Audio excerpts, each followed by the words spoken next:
Okay, thanks for having me at the end of the day. I don't know if that's a good thing or really bad thing. Like going, how bad do I need a drink right now? I'm going to make that much worse. Okay. So I'm Cass Hall. A lot of you know me. But I'm talking about data today and pretty much about classrooms in connection with data and what kind of data we can use, that kind of thing. I'm from the University of Idaho. I'm currently the director of academic technology, and I've changed roles many, many times throughout I've been there for 12 years, I believe now. So some of that will probably come into play as I talk because it's important, because it helps me to know what data I need. Okay, so this is data, and what I want to talk about first is what do you consider data, and what might be missing, right? So pictures often for me are data, but if you think about, and this is one of our lovely classrooms on campus, don't you? Isn't that awesome? I always use that picture because it's so sad. It's still there. It still looks like that. It still has really good technology in it, but the rest of the classroom as a whole. Yeah. So data could come from things like our classroom response time surveys, right? We use TDX, Team Dynamics, and after we have a ticket in, people will get random surveys about what our service was like. And so little quotes come out of that. And usually they're good little quotes, but every once in a while it's like, oh, lesson learned quote, right? So data. Data besides pictures can also be when I present things to people and I want to make an argument and get them to do something for me, which is usually give me money. I make cute little graphs and charts and things like that because they need fancy data. They want me to dress the data up, and I can do that, right? We can all dress our data up. But think about your classrooms in your buildings and what kind of data is already there for you, right? Because a lot of times it's there, but we're not necessarily collecting it, right? One of the things I like to think of is that evidence is data, but you have to gather enough evidence first. Okay, so think about going into a classroom and snapping pictures of all the little horrible things that you see, and then you put that all together and that becomes data, right? And then I can prove a point and say, this looks like crap, I need money, is usually the point, right? but you can get really good about things like that over time. Context is really important when we're talking about data because I need to explain where I got the data and why I chose that data to prove my point. Okay, and it can't be disconnected from everything else in the world. And I feel like there's a lot of times that other people give me data and I'm like, where did this come from? Right? If there's no context behind it, it kind of hurts what your message is and what you're trying to get out of it. So think about that in terms of contents. And when we get into context, we also get into audience. I'm never going to tell my boss the same story that I'm going to tell the registrar's office because they come from two different perspectives. Right? So if I want my boss to understand why I need money or why I need what I need, then I'm going to frame it in a way that I think would work best for him. But if it's another partner in the university, chances are every time I take that same data set, I'm presenting it in a different way because it's a different person that cares about different things. Okay, so it's a challenge, but you can work your way around it. So where I want to start with that, because I am focusing on classrooms, is I want to talk a little bit about what the pandemic impact was on our classrooms, because there were positives and negatives to that. Positive for us, the first time in ever, we got technology in every general university classroom, right?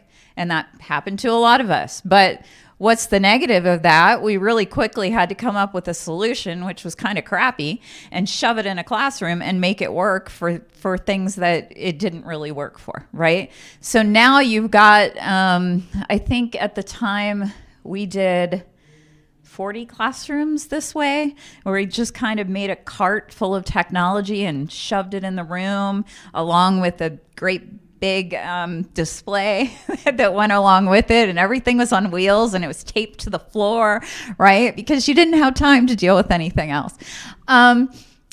So the pros are that, yeah, we got more technology, but the cons that came along with that are somewhat of a nightmare, because now we have to figure out, okay, how do we keep this stuff going? Because now that we have technology in this many classrooms, we can't not have technology anymore, because people won't accept that anymore. People also started to teach differently since the pandemic, right? So they're not going back to the old ways completely. They've learned some lessons, and some of them they've moved forward, but a lot of them they've turned around and forgotten at the same time. Okay, so, and there's this weird balance there, right?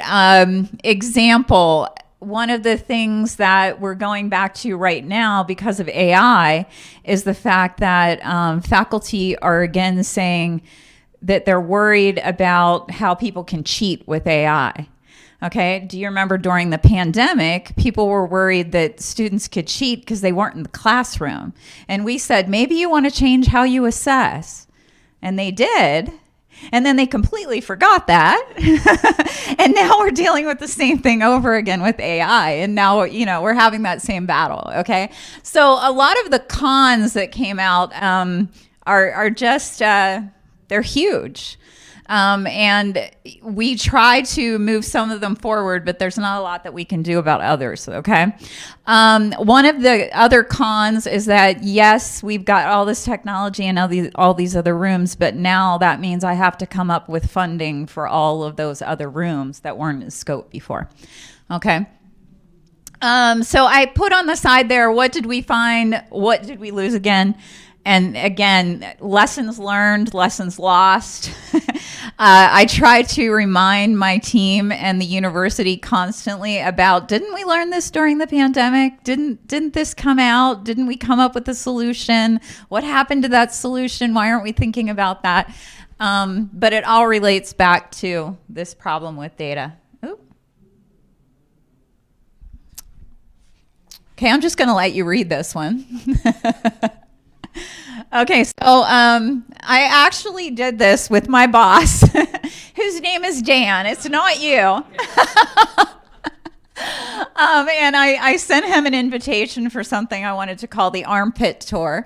And the armpit, I've said this many times at Northwest Met, but we have somebody in the institution that calls our horrible classrooms armpits.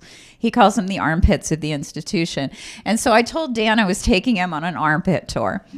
And he said, when you send me the invitation, can you put that on the invitation? And I said, sure. And then I put Dan's office to start, which then made me think, oh God, that probably shouldn't have said that, right? Anyway, I think everybody kind of uses this concept, right? Sometimes when you want money, you have to show people the really bad things in order to get it. And you also have to justify it in some way. So one of the things I did on the armpit tour, I took him to all the classrooms that had nice technology, but were otherwise horrible, right? I mean, if we think about students that we want to keep on campus or that we want to attract to campus, we sure as hell don't want to take them there, right? There's a lot of spaces on campuses. They're really, really bad like that. Who went to ETC last year in Iowa? Yeah, and anybody hear Jeff Ryan talk from Suffolk? And he was talking about how he does a tour that is the student orientation tour, but he does it with administrators, so that administrators see what students are going to see whenever they go through the institution. Because then they can point things out like, yeah, our students are coming here and seeing this lovely wall, which looks like crap, right? Just little things like that. And if you want to find money, then that's how you find money, right? So I did this with Dan so that then Dan could take it and do what he wanted with it to get money from other people, not just related to classrooms, but, you know, related to IT in general.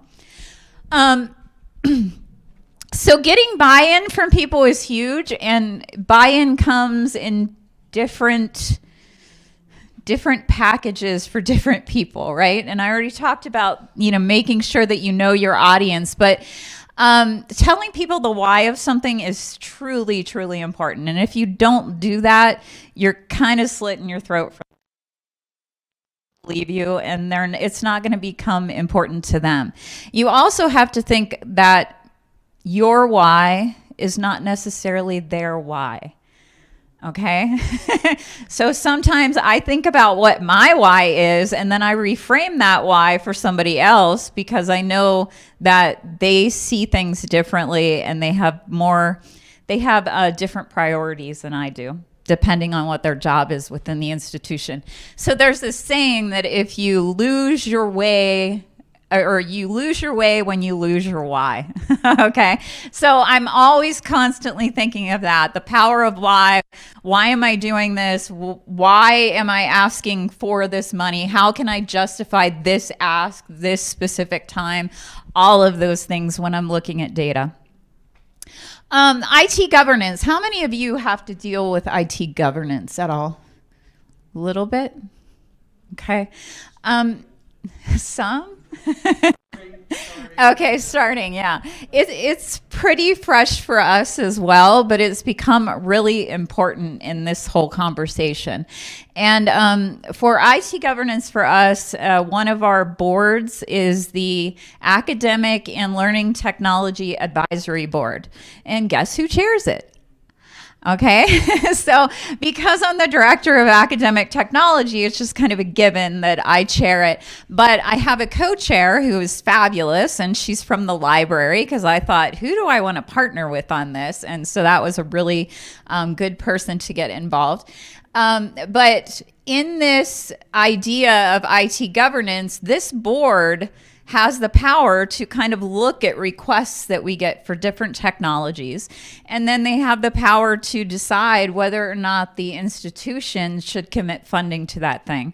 That doesn't mean that the institution is going to, but if it's something that the board supports and it gets pushed up to what's called the IT steering committee, then it has a better chance of getting funding, right? So it's kind of a really important process. It also lends transparency to what people have been complaining about IT for years, and that's that you just buy things that you want to buy and you don't really consider what we need or what we want. Okay. So it really does. This board that I have is mostly faculty, but it does have representation from different groups on campus that are really important, like the Dean of Students office, for instance. You know, I always think it's really important to include the Center for Disabilities. So there's a different representation from other groups, but there's a pretty broad range of faculty on it. So what I did recently is I created a survey, and I'll show you the survey in a little bit here, but I created a survey specifically for faculty who were using these classrooms because I needed to. I'm at the point where we're doing pretty well. We have a broad range of different types of classrooms that we have, but now I'm at the point where, like, how many of these classrooms do I need, right? Like, how many of the really fancy ones do I need that have AV over IP? And we're talking there's a, you know, there's a camera that follows the instructor around the room. There's a camera based on the students. You know, there's ceiling microphones, all that kind of stuff. How many of those types of classrooms do I need versus how many classrooms I need for people who are only ever going to teach in person and aren't ever going to use any of that stuff, right? I'm never going to, at the University of Idaho, be in a position to say, oh, let's just do this in every classroom, because we don't have any money. There's, that's just never going to happen. So I need to justify every single thing that I asked for.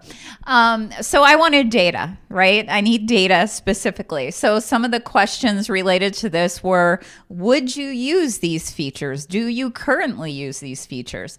The nice thing about the survey is once the survey, we started getting feedback from the survey, we had a little data party, with the board, the advisory board, and they started to see the answers to all of these surveys questions, and especially like the open feedback that faculty will give at the end.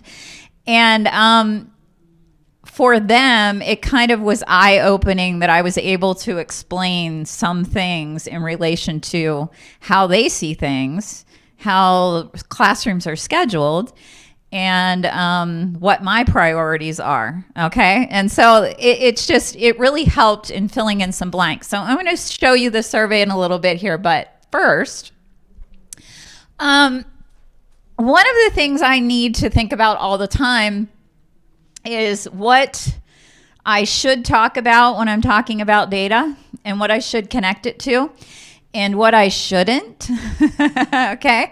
And I love hearing other people's words to avoid, but like words to avoid for me with faculty is like, I don't say security and compliance to them.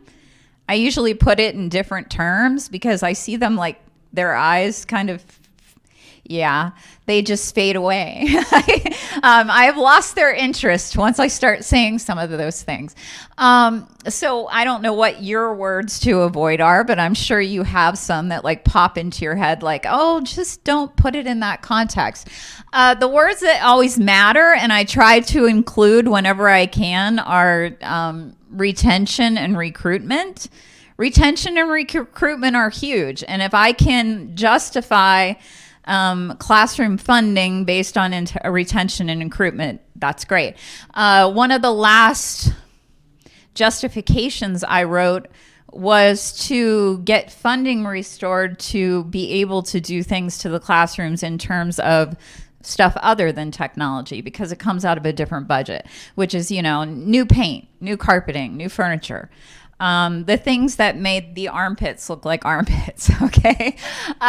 So when I wrote that, I specifically said, because these are general university classrooms, our freshmen are having a large number of their classes in rooms that look like this, right? And I was able to justify that because guess what? I can run statistics on how our classrooms are used, and I can even show them who uses them. Yeah, so the word I don't see there is refresh. Now, is that yes. Yes, refresh. Yes, I do use the word refresh, but what term don't I use, Doug? Upgrade. Never say you upgrade something, because if one person disagrees that it's an upgrade, then it's not a pretty picture. So I never use the word upgrade. I always say refresh. We refresh classrooms. We don't upgrade them. Sustainability. Always try to tie things to sustainability. That works for different audiences. Standardization, of course. We always want to push towards that. Have classrooms as standardized as often as possible. ROI and TCO, hopefully you know what those are, but return on investment. If I can connect it to return on investment, that's huge. And it goes a long way with, especially if I'm asking for money from the provost. Okay. TCO, total cost of ownership. Always trying to calculate that in. And noting too that return on investment and total cost of ownership aren't all financial. Right? There's a lot of cultural aspects to both of those things, and making sure that you're pulling that in. Lately, one of the words that has been very successful in my world is well-being. Okay? Because well-being, you can connect what a classroom looks like to a person's well-being. You can connect what a person's office looks like to their well-being, right? So bringing up that term, especially lately, has been very effective. And then I also try to use the word accreditation. Anytime I'm trying to convince faculty of something, I will make a case that it impacts accreditation in some way.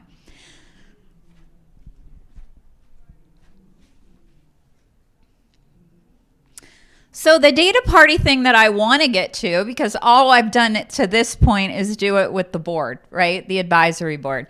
I need to get to the point where the advisory board then takes the data and pulls out the really important parts of it.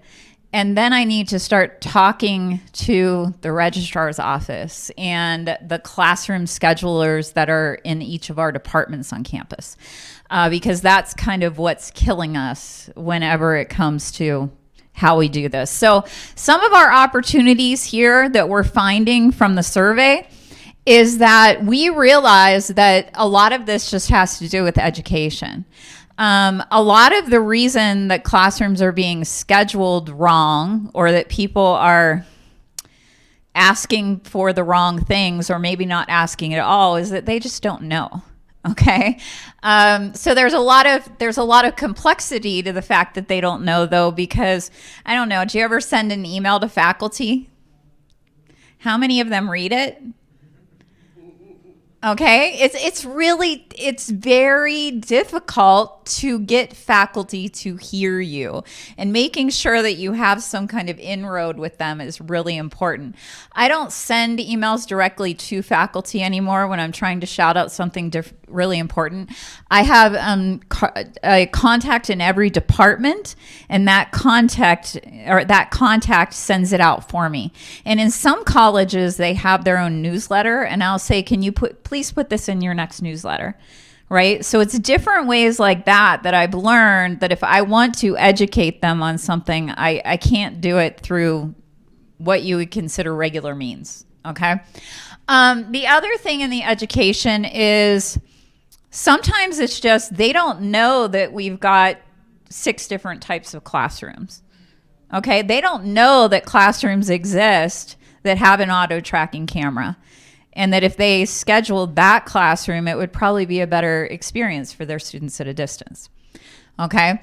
The other things that they don't know in a lot of cases are our classroom schedulers, the people who are scheduling the classrooms first, which are the departments in most cases.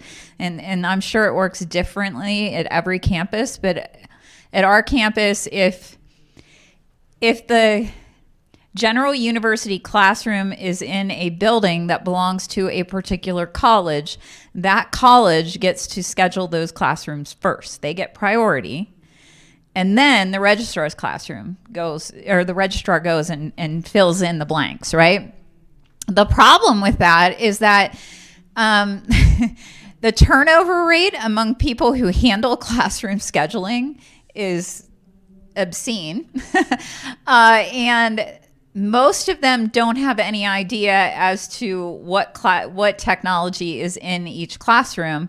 All they do is simply look at the size of the room, and they shove faculty in it according to that and nothing else, right? So often it's faculty don't even realize that they can ask, right? And they don't know how to ask. So when it gets to the point that their department has put them in the wrong room, a lot of times they think they have no other options, so they don't reach out to anybody. If it does get to the registrar's office, often the registrar's office finds this holy mess because people are in classrooms with technology that they don't need, and other people are in classrooms with technology that is horrible for what they do need. Okay, and so my favorite example of this is last semester, we had an instructor that kept covering the auto tracking camera with a sticky note because it was following her. Okay. Um, so she would get a chair out and get on the chair and cover it with a sticky note. And then my team would be like, okay, the camera just went offline. What's going on? And somebody would go flying up there. And so we had to explain that no, we're not recording your class. No, we're not watching you. And not only that, but there's a button on the touch panel that will just let you tap it and it will stop tracking you, right? We had another faculty member who it was getting on his nerves, so he pulled up a chair. This was in a different classroom and actually unplugged the camera. And again, button on the touch panel would have helped with that situation. So it's the education piece to this. There's so many little things that just aren't being told or aren't being understood. The other opportunity I think we have is to demonstrate. So demonstrating how things work with faculty rather than just telling them about it can make a huge difference. So I'm trying to do things now where I get departments that do little classroom trainings together so that it gets scheduled into what they're actually expected to do. And then it becomes a little more transparent what's available and then what they can schedule. Okay. Facilitating is our other opportunity here, and that's facilitating conversations, quite honestly. Getting the registrar's office to understand what faculty department needs are. Among certain departments especially. We have a few departments that really highly rely on the fact that not all of their students are present in the classroom, right? So they need the right technologies to try to do what they're trying to do. For instance, we have our Boise campus and our art and architecture program very heavily. There are students on the Boise campus, but the faculty are in Moscow or vice versa. That's also true with our computer science department, some of our other engineering faculty. So there's a lot of programs like that, and making those conversations, facilitating, we need to talk about how classrooms are scheduled because this isn't working for this department is really important. And then I try to alleviate the issues that arise. And I think giving people, I'll explain it in terms of the survey. Okay, so some of the things that we got back from the survey were comments like, as a new faculty member, I wish I had had some training. Well, training is available, but obviously nobody told this faculty member that, right? Not even her department. So it's a lot of that was just alleviating insecurities about certain things because I could reach out based on the survey results because I had asked for a name and email with every survey, which they were happy to give. And then I just go back to that person and say, that feature you were asking for, we actually have that in 25 classrooms. So here's what you need to do when you schedule, right? So there's a lot of things that I could solve just by getting that one survey. The other thing I like to think about when I talk about this is what I have control over and what I don't. Okay, so do I have complete control over the money? No, I have to ask for money every year. I have zero money that comes to me just to refresh classrooms. Okay, the only money that is guaranteed in my budget is to maintain what we've already got, right? Anything else I'm asking for. However, I am the only entity on campus that regularly puts money into classrooms. So there's some leverage there, right? Because if the registrar's office doesn't actually have any money that's being put into classrooms, and I come and say, well, I need to be able to make better decisions, so we need to look at how things are being scheduled, then I've got the leverage there, right? Because of the fact that I have the money. The other thing I think that I have control over is how I can justify things. And I will say that I've been asking for between $250,000 to $350,000 yearly for classroom refreshes, and I haven't gotten turned down yet. Now, I expect that in the current state of things that I will get turned down soon, but it hasn't happened yet. So that's very good that they're hearing me and that the evidence I'm giving them seems to be enough to help justify what I need to do. And then I think the other thing I do have control over is that I can always go back and reference the academic mission and saying that everything that we do in terms of what we're trying to make better about classrooms and how I'm trying to look at data related to this, it all serves the academic mission of the entire university, which is what we should base everything on, because if we didn't have students, we wouldn't have the institution to begin with.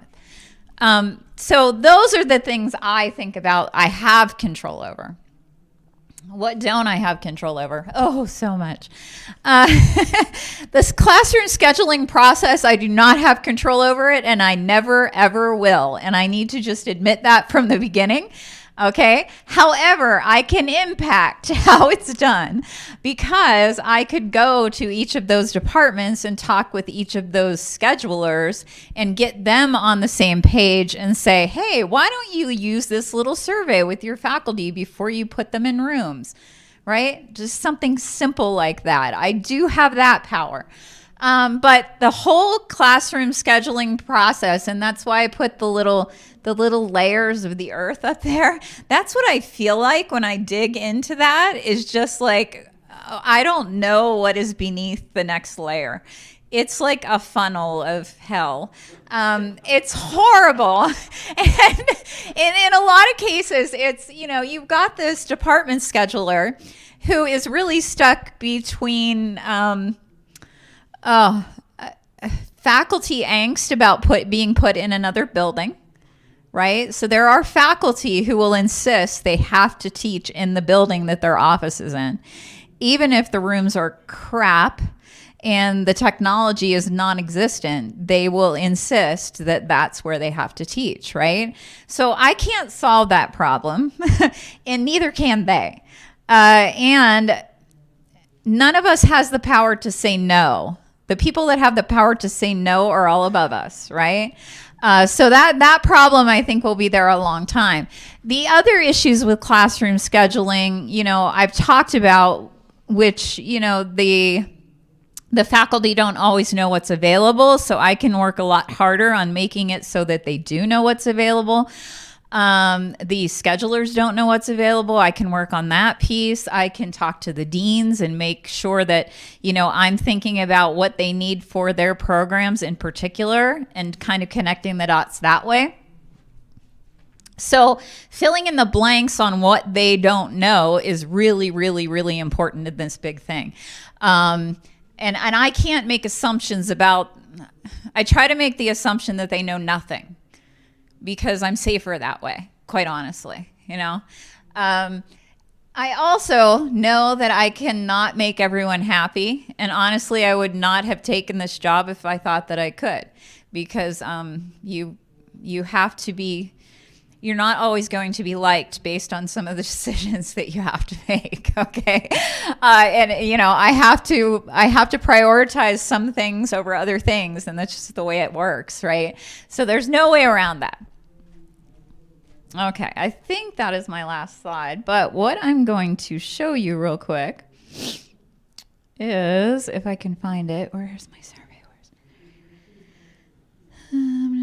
No, that's not it. Oh, I know why. Give me 1 second.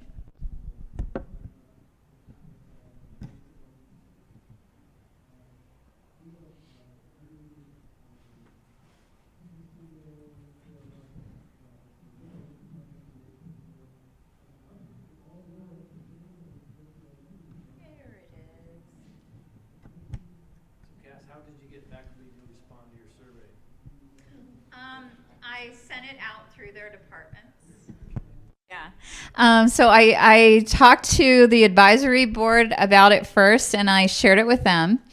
And then after I shared it with them, I sent it out through departments, got feedback, fixed the survey the way they wanted it. Then sent it out through the department contacts so that it would, be like, take this really important survey. So that I also framed it in a way that said that Classroom Technology Services would be taking your feedback and putting it into action on the next sets of classrooms that we refreshed. Right? So we wanted their feedback in particular. So I think it was the messaging that had a lot to do with it. I will say, though, that I'm nowhere near happy where I am on this survey, because I think I'm at like 10% and I need to be at like 25 to make me happy. So yeah, I'll get there. Don't worry. I will get there. I am determined to get there. Well, you're in Boise. You could just ride around to people's houses. Yeah, right? Brandon. Who distributes the survey? Do you send it to the schedulers? Do they distribute it, or does it come from? I usually devise an email. I send it to the contact in the department, and I say, would you please distribute this to faculty? And then sometimes they just forward my message and say, this is from Cass Hall. It's really important. Please do it. Right? Other times they reformat it and put it in their own words, or put it in their newsletter or something like that. Yeah. So it's hit or miss, right? So the first question that we asked was what campus they were on, which was very important, obviously. Colleges and departments, we asked them, what's going on. The only college I haven't seen representation yet from is the College of Education. Ironically, that's the college I used to teach in. So I will be plugging them a little bit and being like, why didn't anybody complete my survey? I'm guessing it's because the person never actually sent it out, but I don't know that for sure.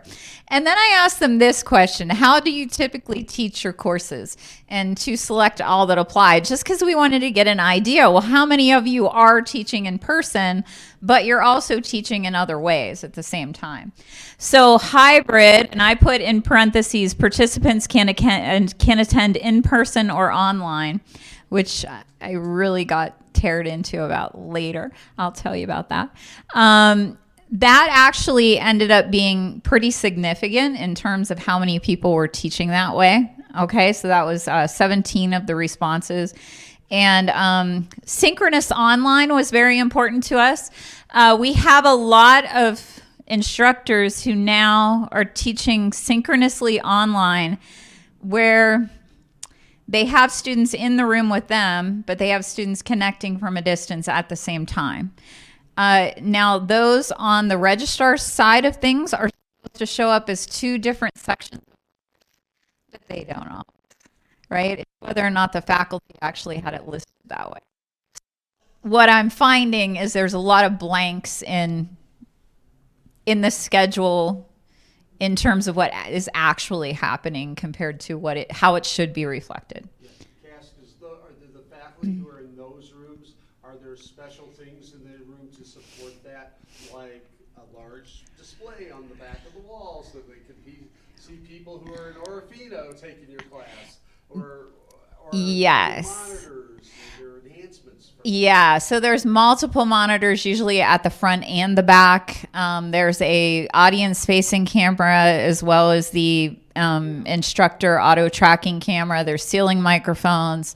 Yeah. How many classrooms do you have that have that gear in it? Not a lot. Yeah, tiny handful, right? Like, yeah, it's only a few, and it's unfortunate, but because there's only a couple how do I say this? Because there's only a couple departments that have ever declared that that's how they're teaching, and that's how they're offering their instruction. I can't justify it otherwise. And especially because you're putting how much money into one room. Put those in buildings where the faculty members won't move. Exactly. That's what I'm actually going to be doing this summer. Uh-huh. I got a faculty member, doesn't want to move out of the building, but wants all those extra features Mm-hmm. to do that. So we'll create at least one room, maybe two. Hopefully they get scheduled there. Well, in two of our rooms currently that work really well for that type of thing, the departments that are using them are growing, and their courses are outgrowing the spaces. And these are also these are also programs who refuse to allow their students to connect from a distance, even though their faculty are at a distance. So how does that work? Yeah. So in other words, we'll have an instructor from another campus teaching a course. They're dialing into the room to teach the course, basically. You know, they're just connecting to Zoom, and somebody in the classroom has to connect as well. And but they won't allow the students to attend from home. So it doesn't really, I don't know. It doesn't mesh with me, but we also asked the question, do you teach multiple classrooms or multiple campuses synchronously? Because we do have that. So we might have an instructor in Moscow who is teaching a course with students in the room, and there's also a classroom in Boise, and there's a classroom in Idaho Falls, and there's a classroom in Coeur d'Alene that are all connected at the same time. Okay, so it's, you know, we have to kind of consider all of those different things in the big picture. And then this is kind of the nuts and bolts of it, of what we wanted to know. Let's see here. It's the next one. Here we go. So little things like auto tracking camera for the instructor so that you can be seen as you move about the room. So this question came out as, have you used or would you like to use the following features? Okay, so their choices were, yes, I have used, no, I haven't used, or I would use, but it's not available in my classroom, because that's what we needed to know. How many of you are being put in the wrong spaces? Okay, so overwhelmingly, considering the overall number of responses, you know, when I'm getting the idea that 24 people would use this technology but don't have access to it, there's a huge problem. Right? So that was the auto tracking camera. This is the audience camera. So that was 21 said that they'd like the audience camera. Ceiling microphones was 18. Document camera, we just really wanted to know how many people were actually using them. Okay. So there were only 2 people that said that they would use, but it's not available in my classroom. That tells me that these people are teaching in departmental classrooms, because every one of our general university classrooms has a document camera, unless they don't see it. That's a possibility, right? I have to. How many of you still want that HDMI input? Because that seems to be the all, like everybody needs that. Yeah, it's still a thing. So 2 monitors at the lectern. This was something that we started doing so that they had more real estate on the screen, and kind of overwhelming that, yeah, people are using them, and yes, people that don't have them want them. Touch monitor at the lectern. So one of the monitors, the one on the left, is typically a touch monitor in our newer, refreshed classrooms. But yes, a lot of people want the touch monitors, which we weren't sure about. Confidence monitors at the back, overwhelming. Everybody in the world wants a damn confidence monitor, and I don't have money to put them in. So yeah, there we go. Okay. And then this one was put in because of the fact that we're always going to have this issue, but display participants in Zoom on a separate screen.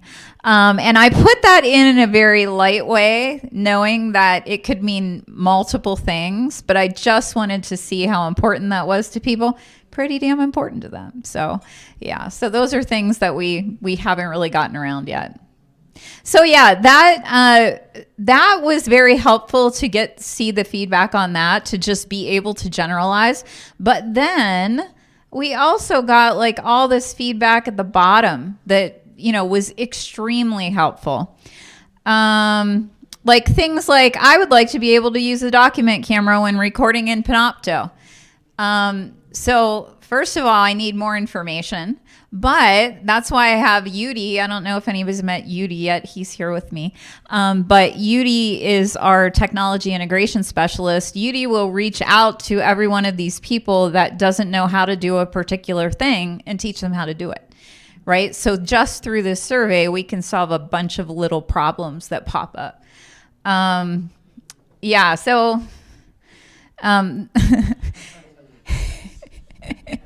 these ones, you gotta love these ones, right? So yes, with a working, ideally digital clock that is clearly visible from the lectern. And guess what? That's a facilities thing. That's not a me thing. However, I can tell facilities, right? Like I can pass it on. Every time an instructor gives us a help call and it's about like the room's cold or the room's hot or the clock's not working or the lights are dim or whatever, we pass that on to facilities. So we don't just ignore that information. This one, availability of browsers that don't directly log into my account because my students have entered my email or Canvas when trying to upload their presentations multiple times.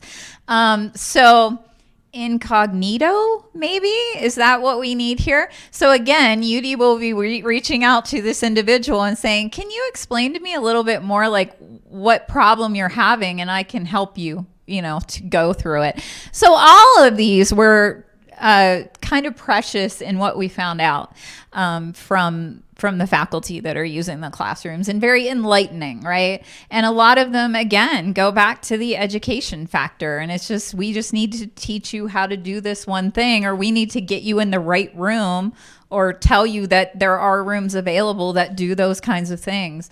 That came up in these two, in this open-ended stuff where I wish I could do this thing. And we would all look at each other and say, well, they could if they were in the right room. So, it's good to know that we're getting closer, I guess I should say. So that's what I have. What questions do you have? Yeah. Do you poll students at all? Do you collect this type of feedback from students, especially around like the auto tracking cameras? Because we have those in our building, and those are, really that's for the benefit of the students in the day, so they can see you, read lips, and all that kind of stuff. Right. Yeah. So we did. When we first put the technology in the first sets of classrooms, we got feedback from all the students. And what we found was that the first cameras, and I'm not going to name any company names here, none. We've been through 3 different kinds of auto tracking cameras. Okay. The first ones, the people at a distance were getting sick because they kind of tracked way too fast and there wasn't a good way to get them to slow down. And we also have some instructors that just fly around at the front of the room when they teach, and it's a little scary.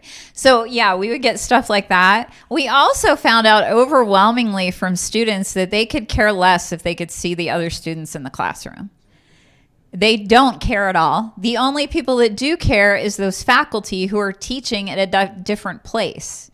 And that's where it gets really hard to justify some things that, will help impact one program, but it adds a huge cost to what the classroom overall cost is. So, yeah. What else? It's really loud next door. I think it's time for a beer. Yeah. Oh, Doug. Refresh. So do you have like a 10-year refresh, 7-year refresh, or something that you guys are aiming towards? Yeah, so it's actually all over the board. And the reason is that when I took this position, after Greg retired years ago at this point, they were doing refreshes where they would say, okay, we're going to switch out all projectors. And when I took the position, I was like, but some of these projectors haven't hit anywhere near like the max life on a projector. So I started doing things differently and saying that we're going to base it on the statistics of how the classrooms are used. And then we consider the refresh. So now when we do refreshes, I have built into our classroom technology forecast, which is how much money I'm asking for over the next 10 years. Usually I'm asking like X amount of money for projectors for 3 years in a row so that then I can replace the ones that actually need replaced. Same thing with displays, right? Some displays are going to last for a really, really long time and others are not. Yeah, so we don't have everything set at the same refresh rate. So a lot of times when I'm refreshing a room, I might be refreshing all the hardware and the lectern, but I might not be touching anything else, right? Because it's all still good and it's all still working fine. So we don't necessarily switch out everything at the same time just because we can't afford to. Yeah. With the rule of like the last time the room was up and was touched, last time it had a new Crestron processor or Extron processor, would that be kind of the guideline of like, okay, this hasn't been touched in 10 years? Yes. That would be it. And normally that's because the building was built as part of a capital project, one-time fund only. Exactly. Never planned for the future, and now here we are in the future. And what we really base that on is our classroom help calls. So we look at the stats of our classroom help calls, and we know that like we have AMX systems that are ancient at this point that we need to get rid of. But again, I can't do them all at the same time, and we don't have the money to do them all at the same time. So we're replacing the ones that are the most heavily used, and we've gotten rid of most of that. And now we're to the point where we have enough backups that like if something goes down in one of those rooms, we have this extra equipment on the rack that we can, throw in the room to get us through. But that's the game that I have been playing for the last 4 years of just, I need to update enough rooms so that I have enough backups so that all of my rooms don't fail at one time. So when I was in Portland State, we had AMX, and we had a piece of hardware go down. I found some desperately, and ironically, it was for our distance learning center there. Yeah. Which, well, that'll just dissipate and go to hell. Well, they needed that. Yeah. So COVID hit. It's a challenge sometimes, but yeah. So all of our refreshed classrooms, like the ones that are AV over IP, they're all running off of Extron navigators. So that is where we're heading with most of them, but not all of them. Building, ripping out walls and putting in network in a space that quite honestly doesn't deserve it, right? And it's because it's a horrible teaching experience and nobody should be teaching there. Yeah, so that's all I got.